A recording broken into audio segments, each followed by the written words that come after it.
Sa number 4, natala na nga sugdan ang pagpalapad sa pre-departure area sa Bacolod Silay Airport sa Agosto 10, sininga tuig. Ini ang ginkumpirmar ni Deputy Speaker kag Bacolod City Lone District Representative Alfredo Abelardo Benitez sa iyang State of the District Address o Consoda. Ang ini nga proyekto ang magapalapad sang seating capacity sang nasambit nga area sa 1,480 nga sa karon yara lang sa 500 seating capacity. 480 million pesos ang pondo para sa pagpatuman sang amo nga proyekto.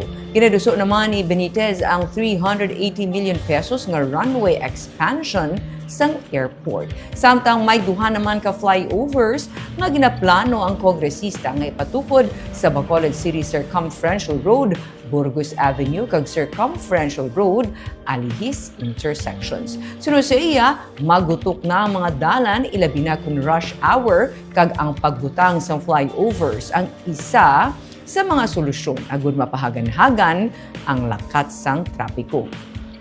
Padayon man nga ginaduso ni Benitez ang pag-install sa masobra sa 1,000 nga mga solar-powered street lights sa mga mayor nga dalanon sa Bacolod kag ang pag-develop sang dugang nga farm-to-market roads sa Granada, Vista Alegre, Tangub, kag Alanginan.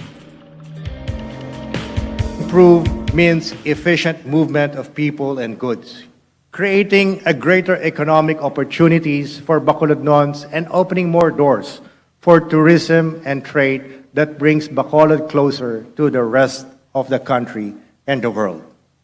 People choose cities where they can afford not just to live, but to live well.